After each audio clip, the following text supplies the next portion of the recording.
The Pandora Papers financial leak shows us the secrets of the world's rich and powerful. A global leak of nearly 12 million documents, dubbed the Pandora Papers, unlocks the financial secrets of politicians, billionaires, and criminals. The investigation is one of the biggest ever conducted by journalists and lays bare the global entanglement of political power and secretive offshore finance. Here's what you need to know. What are the Pandora Papers? That's the name that's been given to the more than 11.9 million financial records, containing 2.94 terabytes of confidential information from 14 offshore service providers. They're enterprises that set up and manage shell companies and trusts in tax havens and secrecy jurisdictions around the globe. The International Consortium of Investigative Journalists, ICIJ, shared the files with 150 media partners, including the ABC Four Corners and Background Briefing, whose journalists were among more than 600 in 117 countries and territories who spent months combing through the files. They uncovered the secret deals and hidden assets of more than 330 politicians and high-level public officials in more than 90 countries and territories, including 35 current and former country leaders. The documents span 5 decades, with most created between 1996 and 2020. Are these offshore trusts and shell companies legal? While owning an offshore company is legal, and there are some legitimate reasons to have one, the secrecy it provides can be a problem. Experts say it can give cover to illicit money flows, enabling bribery, money laundering, tax evasion, terrorism financing, and human trafficking, and other human rights abuses. Reporting by the ICIJ and its partners has challenged the offshore industry's claims that service providers judiciously vet clients and strive to act within the law. Who are the big names included? International media partners working on the ICIJ investigation found current and former world leaders who owned secret companies and trusts included King Abdullah II of Jordan, the prime ministers of Côte d'Ivoire and the Czech Republic, the presidents of Ecuador, Kenya, and Gabon, and the former presidents of El Salvador, Panama, Paraguay, and Honduras. The ICIJ's analysis of the files found they contained details of the secret offshore holdings of more than 130 billionaires from 4 to 5 countries, including 46 Russian oligarchs. Other clients include bankers, big political donors, arms dealers, international criminals, pop stars, spy chiefs, and sporting giants. Offshore investments were linked to Bollywood actors, soccer stars, corrupt sports officials, a king's lover, feuding princesses, movie directors and stars, supermodels, acclaimed designers, and world-famous singers. How does Australia come into it? As with the Panama Papers, there are hundreds of Australians named in the leak. They include a prominent board member, bankrupts, a criminal, and several small business owners. But the leak also highlights the role of gatekeepers, the lawyers and accountants who help Australians set up complex offshore structures.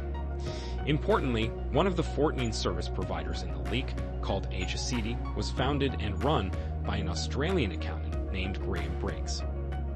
City also had a number of Australian clients, including former Sydney accountant Vanda Good, who was jailed for perverting the course of justice. Good was arrested during Australia's largest tax fraud investigation, Project Wickenby. While his tax fraud charges were later dropped, his clients were ordered by the Australian Tax Office, ATO, to pay back more than $300 million. The documents show City helped Vanda Good set up a network of offshore salmon superannuation accounts for his clients, which some used to reduce their tax.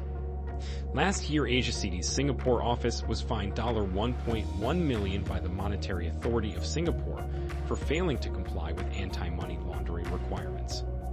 In a statement, City says it is committed to the highest business standards, including ensuring they fully comply with all laws and regulations. We recognize there have been isolated instances where we have not kept pace, and in these situations we have worked closely with regulatory authorities to address any deficiencies and quickly updated our policies and procedures. Haven't there been leaks like this before? Not this big. The documents include information on more than 29,000 beneficial owners. Those are the ultimate owners of offshore assets. That figures more than twice the number found 5 years ago in the Panama Papers investigation, which was based on a leak from a single law firm. This time there are 14 offshore service providers that operate from Angola, Belize, Singapore, Switzerland, Panama, Barbados, Cyprus, the United Arab Emirates, the Bahamas, the British Virgin Islands, the Seychelles, and Vietnam. The records include spreadsheets, tax declarations, invoices, PowerPoint presentations, emails, and company records, as well as suspicious activity reports, due diligence reports, passports, utility bills, and photos. Why should we care? By some estimates, 10% of the world's total economic output is parked in offshore financial centers, costing governments billions of dollars in lost revenue. That's money that could be spent on roads, hospitals, and schools. Experts say poor nations are disproportionately harmed by the stashing of wealth in tax havens, which starves treasuries of funds. ICIJ Director Gerard Ryle says the Pandora Papers reveal that some international leaders who could tackle offshore tax avoidance have themselves secretly moved money and assets beyond the reach of tax and law enforcement authorities as their citizens struggle. I think what we're seeing here is a lot of hypocrisy, he says. We're now seeing the very people who could end the system themselves benefiting from it. I think what it shows really is that there is a shadow economy, a shadow world out there that we are not aware of, and that this is a world that is enriching the people who are already rich. Who leaked the documents? The source of the documents hasn't been revealed to media partners, but made it clear to the ICIJ he wanted the public to see where dirty money is really flowing. Ryle says the source had two conditions for leaking the documents. First of all, the source wanted anonymity, I presume for safety reasons, he says. The second thing is that I was told that he wanted to make these documents available to governments all over the world. What does the ATO think?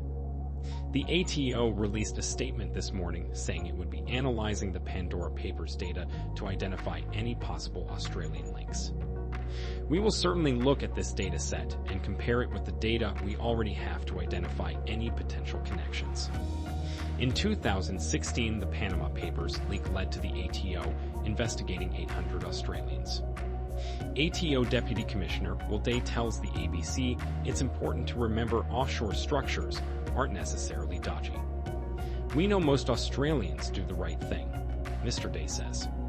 But he warns that it's easy for people to be tempted to use offshore arrangements to hide assets or to avoid paying tax. For those who consider these sorts of arrangements, they're not clever or sexy or harmless. They victimize the entire Australian society, Mr. Day says. The victims, when people don't pay taxes, is everyday Australians, the millions of taxpayers who do the right thing, who declare their income, pay their employees, and have fair competition against other business. Don't facilitate lying, cheating, and stealing from other Australians.